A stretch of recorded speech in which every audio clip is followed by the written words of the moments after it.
Welcome, knowledge seekers, to E for Education, your digital gateway to ace competitive exams.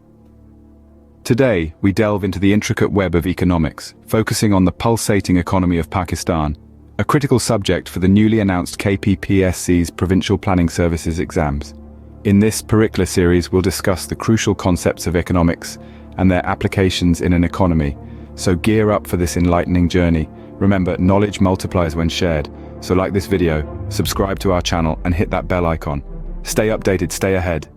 Did you know the price of your favorite chocolate bar isn't random? It's a result of the equilibrium of demand and supply. Welcome to the world of economics, where the price of every commodity you buy, from the humble chocolate bar to the swankiest sports car, is determined by the forces of demand and supply. Let's delve into the concept of equilibrium, the sweet spot where the amount of goods buyers want to buy equals the amount sellers want to sell.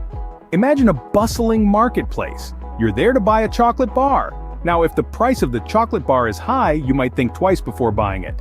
That's demand at work. As the price of a good increases, the quantity demanded decreases, and vice versa. On the other side of the counter, the shopkeeper decides how many chocolate bars to stock based on the price. If the price is high, he'll stock more, hoping to make a hefty profit. But if the price is low, he'll stock less. This is the principle of supply. As the price of a good increases, the quantity supplied increases, and vice versa. But how does the price of the chocolate bar get decided? That's where the magic of equilibrium comes in. The price at which the quantity demanded equals the quantity supplied is the equilibrium price, and the corresponding quantity is the equilibrium quantity. In our example, the equilibrium price is the one where you're willing to buy a chocolate bar and the shopkeeper is willing to sell it. If the price is too high, you'll walk away, and the shopkeeper will be left with unsold chocolate bars. If the price is too low, the shopkeeper won't stock enough, and you'll be left chocolateless. So, the forces of demand and supply interact in this beautiful dance to determine the price and quantity of goods in the market, ensuring everyone gets their fair share of the pie, or in this case, the chocolate bar. So the next time you buy a chocolate bar, remember, it's not just sweet, it's a lesson in economics. Imagine a world where the production of chocolate bars is fixed. What happens when the demand changes? Let's delve into this delicious dilemma. If we're living in this world where the number of chocolate bars being produced is set, we have a fixed supply. Now, let's say it's the holiday season and everybody wants to gift chocolate bars. That's an increase in demand, right? Well, when demand increases and supply remains fixed, there's going to be a bit of a scramble for those chocolate bars. In this scenario, the price of the chocolate bars will rise. Why? Because when something is in high demand, but in short supply, people are willing to pay more to get it. That's the law of demand and supply at work. So, in this case, the price goes up, and the quantity of chocolate bars sold is determined by the fixed supply. But what if the opposite happens? What if, after all the holiday indulgence, everyone makes a New Year's resolution to eat healthier and cut back on sweets? Now we have a decrease in demand. With the supply of chocolate bars still fixed, there are more than enough to go around. In this case, the price of chocolate bars would drop, because when something is in low demand and there's a surplus, the price decreases to encourage people to buy it. So even with a fixed supply, changes in demand can create interesting shifts in the economic landscape. It's like a seesaw with demand on one side and price on the other. As demand goes up, so does the price. As demand goes down, the price follows suit. And that's the beauty of economics. It's not just about numbers and graphs.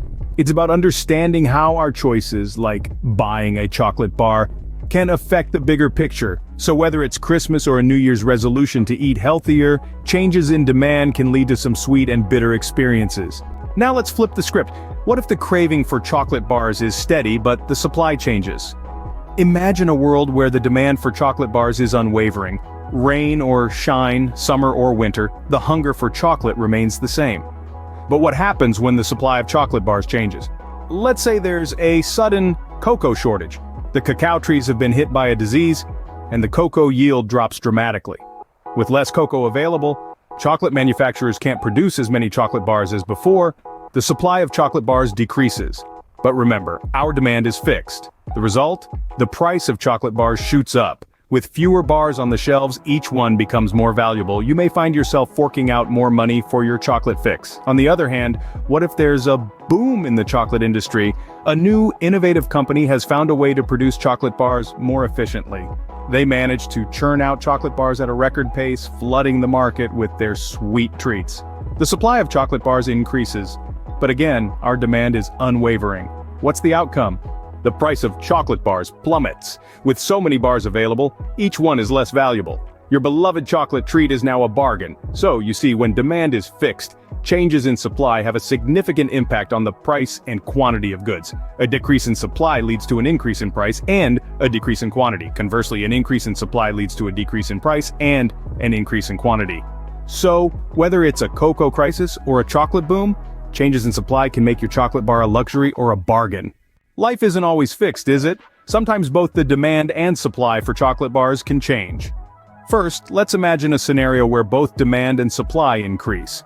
This could happen, for instance, if a new health study promotes the benefits of chocolate, causing more people to want it, while at the same time, a new method of cocoa harvesting increases the supply.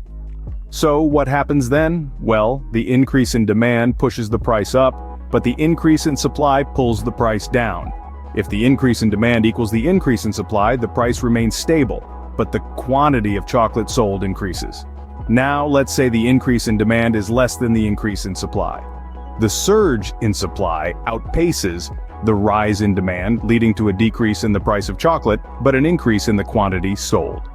Alternatively, if the increase in demand is greater than the increase in supply, the price of chocolate goes up due to higher demand, but the quantity sold still increases, albeit not as much. What about when both demand and supply decrease? Imagine a scenario where a disease hits the cocoa plants, reducing the supply of chocolate. Simultaneously, a health scare links chocolate to health issues, reducing its demand. If the decrease in demand equals the decrease in supply, the price remains stable, but the quantity of chocolate sold decreases. However, if the decrease in demand is less than the decrease in supply, the drastic reduction in supply pushes the price up, but the quantity sold decreases. On the other hand, if the decrease in demand is greater than the decrease in supply, the price of chocolate goes down due to lower demand, and the quantity sold also decreases. Now let's consider the case where demand increases and supply decreases. For instance, a new trend promotes chocolate as a superfood, increasing its demand, but a drought hits the cocoa plants, reducing the supply. If the increase in demand equals the decrease in supply, the price remains stable, but the quantity of chocolate sold decreases. However, if the increase in demand is less than the decrease in supply, the drastic reduction in supply pushes the price up, but the quantity sold decreases. On the contrary, if the increase in demand is greater than the decrease in supply, the price of chocolate goes up due to higher demand, and the quantity sold also decreases. Finally, let's explore the case where supply increases and demand decreases. Perhaps a new technology improves cocoa harvesting, increasing supply, but a health study links chocolate to weight gain, reducing demand. Just like before, if the decrease in demand equals the increase in supply, the price remains stable, but the quantity of chocolate sold decreases. However, if the decrease in demand is less than the increase in supply, the price of chocolate goes down and the quantity sold decreases. On the other hand, if the decrease in demand is greater than the increase in supply, the price of chocolate goes down and the quantity sold also decreases. It's a roller coaster ride, isn't it? But that's the beauty of economics. It's as dynamic as life itself. So that's the story of your chocolate bar, a tale of demand, supply, and equilibrium. We've delved into the heart of economics, understanding how changes in demand and supply shape the equilibrium curve, quantity, and price of a commodity. Remember, when supply is fixed, an increase or decrease in demand shifts the equilibrium. When demand is static, it's the supply that becomes the game changer.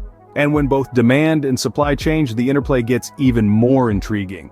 These are not just theories confined to textbooks or classrooms, but realities that play out every day in our lives. Whether it's a chocolate bar or a high-end luxury car, the dance of demand and supply is always at work, influencing prices and availability. Remember, every time you buy a chocolate bar, you're participating in the fascinating world of economics. If you found this video helpful, do give it a like, subscribe to E for Education, and share it with your friends and fellow PPSKP aspirants. Stay tuned for more exciting lessons from the world of economics.